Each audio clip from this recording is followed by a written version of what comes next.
요한 복음에는 다른 공간 복음서들과는 다르게 예수님이 어떤 분이신지를 직접 선언하는 말씀들이 자주 등장합니다. 예를 들어 나는 생명의 떡이다. 나는 세상의 빛이다. 나는 부활이요 생명이다. 나는 길이요 진리요 생명이다. 나는 포도나무다 등등인데, 예수님은 이런 선언들을 통해 당신이 어떤 분인지를 알려주셨습니다. 예수님의 이런 자기 선언은 나는 스스로 있는 자다라고 시내산에서 당신이 누구신지를 직접 밝히신 하나님의 선포와 그 맥을 같이 하는 선언입니다. 한마디로 예수님께서 하나님이시라는 겁니다. 세상을 구원하는 구세주임을 선포하시는 겁니다. 오늘 우리가 함께 읽은 10장에도 예수님의 자기 선언이 두 차례 등장하는 것을 볼 수 있죠. 첫 번째 선언은 7절에 나는 양의 문이다 라는 선언을 하십니다. 여기서 양의 문은 무엇을 가리키는 겁니까? 양이 우리의 드나들 수 있는 문을 가리키는 것이, 궁극적으로는 천국을 그리고 이 땅에선 교회를 상징합니다. 예수님이 천국으로 들어가는 문이라는 거죠. 구절을 보세요. 내가 문이니 누구든지 나로 말미암아 들어가면 구원을 받고 또는 들어가며 나오며 꼴을 얻으리라. 오직 예수님을 통해서만 생명을 얻고 더 풍성히 얻을 수 있습니다. 생명으로 인도하는 다른 문은 없습니다. 그런데도 사탄은 거짓 문들을 열어놓고 마치 생명의 문인 양 사람들을 속이고 유혹하여 멸망에 빠지게 만들고 있습니다. 대표적으로 기독교와 비스무리하게 만들어 놓고 자기들이 진짜라며 사람들을 현혹하는 이단들이 여기에 해당합니다. 겉으로는 그럴듯해 보이죠. 진짜보다 더 그럴듯해 보이기까지 합니다. 그러나 가짜는 가짜일 뿐입니다. 사람들을 거짓길로 현혹하며 미혹하는 영일 뿐입니다. 예수님은 이런 자들을 가리켜 뭐라고 말씀하셨는지 10절을 보면 도둑이 오는 것은 도둑질하고 죽이고 멸망시키려는 것뿐이요 도둑이라고 말씀하셨습니다. 생명을 주기 위해서가 아니라 도둑질하고 죽이고 멸망시키기 위해서 오는 것, 이것이 도둑이 오는 목적이라고 했습니다. 참 생명의 문은 오직 하나입니다. 예수님뿐입니다.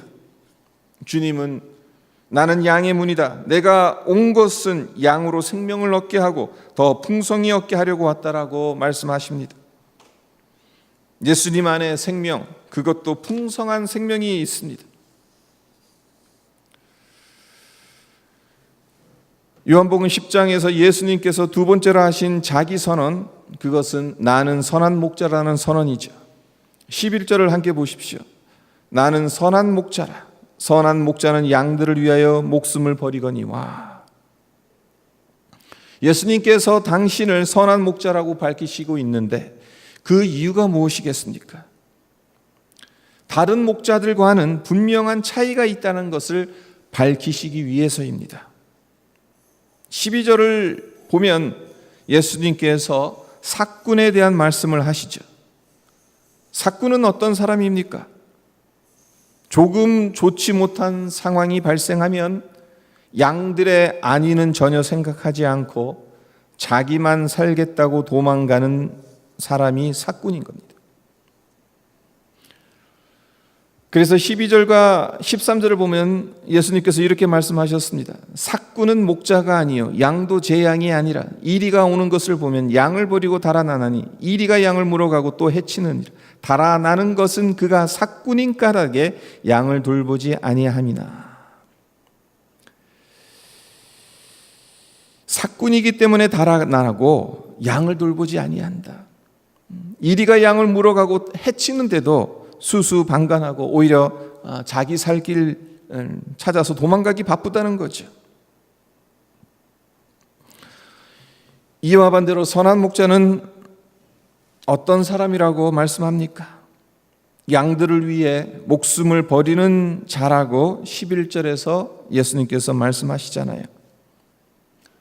그러면서 하시는 말씀이 예수님 당신은 삭군이 아니라는 겁니다. 자기 양을 살리기 위해서 당신의 생명까지 기꺼이 내어주신 선한 목자라고 명확하게 분명하게 말씀하고 계십니다. 우리 주님은 모든 사람들을 살리기 위해 자기 자신을 죽음으로 내던지신 분입니다. 억지로 떠밀려서 어쩔 수 없이 그렇게 하신 것이 아닙니다. 스스로 자원해서 당신의 목숨을 내어주셨습니다. 18절을 보세요. 이를 내게서 빼앗는 자가 있는 것이 아니라 내가 스스로 버리노라.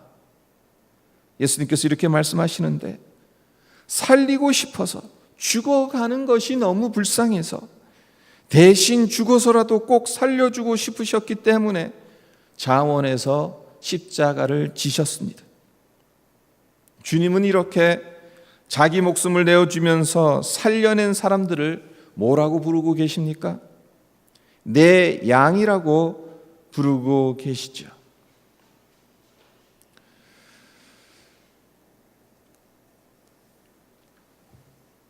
다른 어느 누구의 양이 아닌 오직 예수님 당신의 양이라고 말씀하십니다.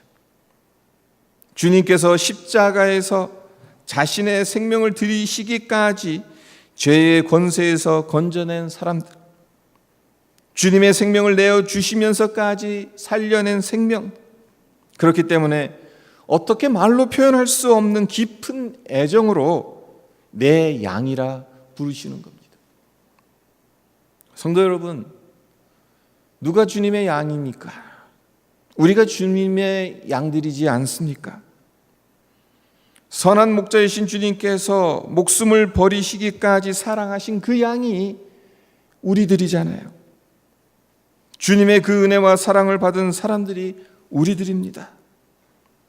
그 은혜로 구원받아 하나님의 자녀가 되었고 영원한 생명을 누릴 수 있는 자들이 다름 아닌 우리들이라는 겁니다. 그러니 우리는 얼마나 복받은 자들입니까? 얼마나 감사한 일입니까? 그런데 여기서 우리가 기억해야 할 사실이 하나 있어요. 그것은 주님의 양이 된 우리와 선한 목자이신 주님과의 사이에 반드시 필요한 것이 있다는 겁니다. 그것이 무엇이겠습니까? 그것은 목자와 양이 서로를 알아야 한다는 거예요.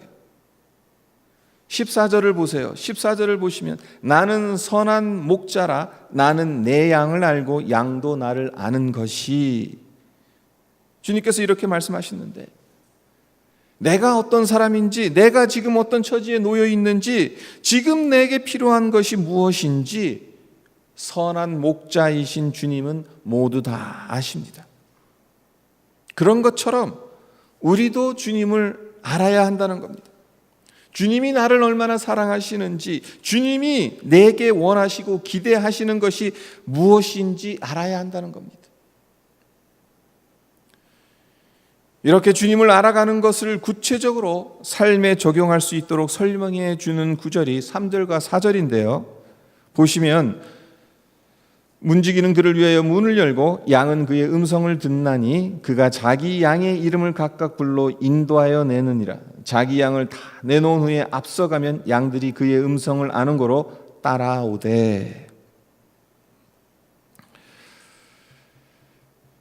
양은 어리석고 미련하고 고집이 매우 센 동물로 알려져 있습니다. 한 치 앞도 보지 못하는 짐승이라고 합니다. 그래서 어떻게 생존할지 심히 걱정되는 짐승이 다름 아닌 양입니다. 하지만 이러한 불리함 때문에 생존하지 못할 것 같은데도 신기한 것은 생존한다는 거예요. 어떻게 양이 생존할 수 있는 것이겠습니까? 양에게는 생존하는 비결이 있어요. 생존을 위한 지혜가 있습니다. 그것이 무엇인가 하면 목자의 음성을 듣는다는 겁니다. 그리고 목자의 말을 그대로 따른다는 거예요. 양들이 지닌 기가 막힌 속성 중에 하나가 뭐냐면은 목자의 음성을 구별해낸다는 거예요. 거의 음성 변조를 하든 모조를 하든 그 음성이 목자의 목소리인지 다른 사람의 목소리인지를 기가 막히게 구별해낸다는 것이에요. 그래서 5절에서 그렇게 말씀하시잖아요. 타인의 음성은 알지 못하는 거로 타인을 따르지 아니하고 도리어 도망한. 다른 사람들이 이리 와라 이리 와라 그러면 무서움을 느끼는 거예요. 목자의 음성이 아니면 무서움을 느껴서 오히려 도망갑니다. 하지만 목자가 부르면 그 음성이 목자의 음성인 것을 알게 돼요. 목자에게로 간다는 거죠. 목자가 이리로 가자고 말하면 그곳이 험지라 하더라도 따라갑니다. 왜 그렇습니까? 목자를 믿으니까. 목자가 자기들을 지키고 보호하고 쉴만한 물가로 푸른 초장으로 인도한다는 것을 이제까지 경험했으니까 목자의 말을 듣고 그대로 따라가는 겁니다. 주님은 우리의 목자십니다. 우리를 당신의 양으로 삼으시기에 십자가에 못 박히시기까지 우리를 사랑하신 선한 목자이십니다. 따라서 우리가 그 은혜와 사랑을 받았다면 정말로 우리가 주님의 양이라면 다른 것 생각하지 않더라도 우리의 생존을 위해서라도 주님의 음성을 들어야 합니다. 주님의 음성을 듣지 아니하고선 우리의 생존이 보장받을 수 없다라는 것을 우리는 늘 깨달아야 해요. 주님의 명령을 따르는 것이 우리가 살 길이라는 것을 깨달아야 합니다. 목자의 음성에 순종하는, 날마다 주님의 말씀을 실천하는, 이것이 선한 목자와 양인 우리 사이에서 반드시 이루어져야 하는 일. 주님 편에서는 문제가 없죠. 주님 편에서는 우리 모두를 잘 알고 계세요. 우리가 어떤 사람인지, 어떤 형편에 놓여져 있는지, 어떤 생각을 하고 지금 어떤 고민을 하고 있는지 주님은 다 알고 계세요. 문제는 우리죠. 주님의 음성을 잘 듣고 있는가. 우리의 삶에서도 얼마든지 일어날 수 있는 평범하지만 시사하는 바가 큰 예화가 있어서 여러분들에게 소개해 드리려고 합니다. 어느 한 부부가 친한 친구들을 저녁 식사에 초대했습니다. 식사를 하면서 담소를 나누는데 적극적인 성격의 남편이 그날의 대화를 독점합니다. 남편과는 달리 아내는 소극적이고 수줍음을 잘 타서 말을 많이 하지는 않았지만 그래도 가끔 대화에 끼려고 했습니다. 문제는 그럴 때마다 남편이 중간에 끼어들어서 방해를 했다는 거예요. 아내는 속이 몹시 상합니다. 식사 교제가 끝나고 남편은 친구들을 배웅하려 나갑니다. 그리고 돌아오다가 식사할 때 아내가 자기 때문에 기분이 무척 상했다는 것을 기억합니다. 집에 들어가면 아무래도 한바탕의 전쟁을 치러야 할 것 같습니다. 어떡하지 걱정하며 집 안으로 들어갔습니다. 그런데 아무 일도 일어나지 않는 겁니다. 참 이상했습니다. 분명 상처받은 아내가 화를 쏟아 부을 줄 알았는데 아내는 너무나 평온해 보였습니다. 남편이 조심스럽게 묻습니다. 당신 괜찮아? 그러자 아내는 웃으며 이렇게 대답합니다. 여보, 사실 나 많이 속상했었어. 그런데 당신이 친구들 배영하러 나간 사이에 속상하다고 하나님께 잠깐 기도하였는데 당신이 옳지 못할 때도 당신을 우리 가정의 영적 가장으로 세워주신 것을 하나님께서 깨닫게 해주셨어. 아내의 이 말에 남편은 아내를 배려하지 못했던 자신의 잘못을 진심으로 깨닫게 되고 뉘우치게 됩니다. 어떻게 이런 변화가 일어난 것입니까? 아내의 순종을 통해서입니다. 화가 나고 불만이 목구멍까지 올라왔지만 그러나 그때 기도했고 남편을 가장으로 여기라는 마음, 그것을 하나님이 주신 마음으로 믿으며 순종했더니 놀라운 역사가 일어난 것입니다. 한바탕 전쟁 대신 남편이 잘못을 깨닫게 되었습니다. 그래서 이전보다 더 큰 평화를 남편과 아내 둘 다 경험하게 됩니다. 더 큰 행복을 얻게 되었습니다. 둘 사이의 사랑이 더 깊어졌습니다. 주님의 역사가 일어난 것이지요. 그렇습니다. 양들은 목자의 음성을 듣고 따를 때 풍성한 생명을 누릴 수 있는 겁니다. 건강하고 행복한 삶을 살 수 있는 것입니다. 주님께서 원하시는 것 다른 것이 아닙니다. 바로 이것입니다. 주님께서 피 흘려 살리신 양들이 영혼의 양식을 마음껏 먹고 건강하고 행복하게 살아가는 것, 이것이 주님이 원하시는 것입니다.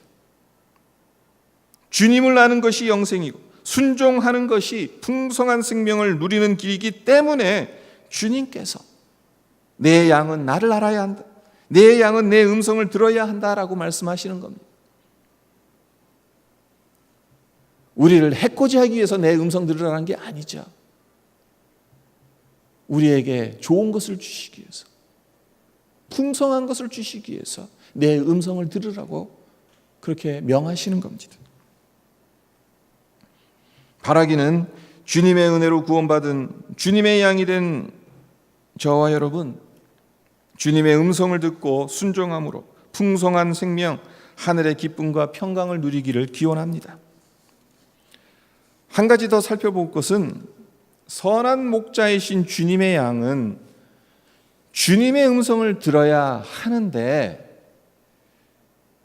주님의 음성을 들어보지 못한 양들이 있다는 거예요. 주님께서 십자가의 희생을 통해 구원하셨는데도 구원으로 주어진 영생이 자기 것이라는 사실을 모른 채 영생의 복을 누리지 못하고 있는 사람들이 있다는 거예요.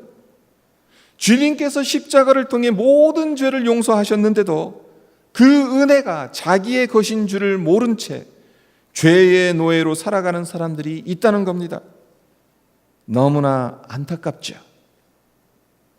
하지만 16절을 보시면 예수님께서 이렇게 말씀하십니다. 또 이 우리에 들지 아니한 다른 양들이 내게 있어 내가 인도하여야 할 터이니 그들도 내 음성을 듣고 한 무리가 되어 한 목자에게 있으리라.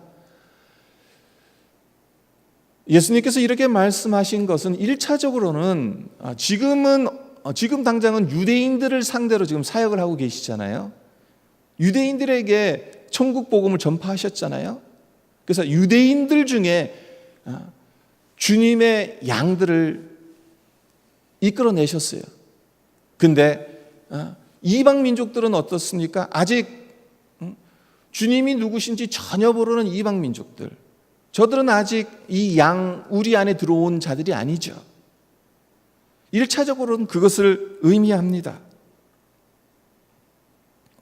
네, 우리가 여기서 발견해야 되는 것은 무엇인가? 주님의 마음은 어떤 마음이었냐는 겁니다. 주님께서 원하시는 것은 무엇이었냐는 겁니다. 주님은 우리 안에 있는 양들뿐만 아니라 우리 밖에 있는 양들에게도 크나큰 관심이 있으셨던 겁니다. 그 양들도 우리 안으로 품으시기를 원하셨다는 것입니다. 비록 양 우리에 들어오지 못하고 있더라도 주님은 그들 역시 내 양이라고 말씀하고 계신다는 겁니다. 내 양이기 때문에 우리에 드리겠다고 말씀하시는 겁니다. 굉장히 애틋한 주님의 마음을 엿볼 수 있지 않습니까? 아직 내 양 우리에 들어오지 못하고 있는 나의 다른 양이 있다는 겁니다. 그들도 내 양이기 때문에 생명의 길로 인도해야 한다는 겁니다.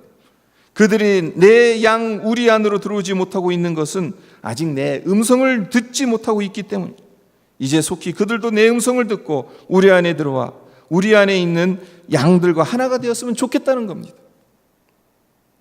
주님의 마음이 느껴지십니까? 우리 안에 들어오지 못한 양들을 찾아서 그들도 우리 안으로 인도하기 원하시는 주님의 마음이 느껴졌으면 좋겠습니다. 주님은 우리 안에 있는 양들만 내 양이라고 말씀하시지 않습니다. 앞서 말씀드렸던 것처럼 우리 안이라는 것은 궁극적으로 천국을 가리키는 것이고 이 땅에서는 교회를 상징한다고 말씀을 드렸는데 이렇게 바꿔서 말할 수 있는 거죠. 교회 안에 있는 성도들만 내 양이다라고 예수님은 말씀하시지 않는다는 거예요. 우리 밖에도 교회 밖에도 내 양이 있다라는 말씀입니다. 그렇다면 이 말씀을 우리는 어떻게 이해하고 어떻게 반응해야 하겠습니까? 우리가 알고 있는 사람들 중에 이런 분들은 혹시 없으십니까? 예수님을 구주로 믿기는 하지만 교회에 출석하지 않고 신앙생활을 접은 분들은 주변에 혹시 없습니까? 주님은 이런 분들이 우리 안, 즉 교회 안으로 들어와서 주님의 음성을 듣고 믿음의 공동체 일원으로 살아가기를 간절히 원하십니다. 그리고 이를 위해 주님의 양이 된 우리가 쓰임 받기를 원하십니다.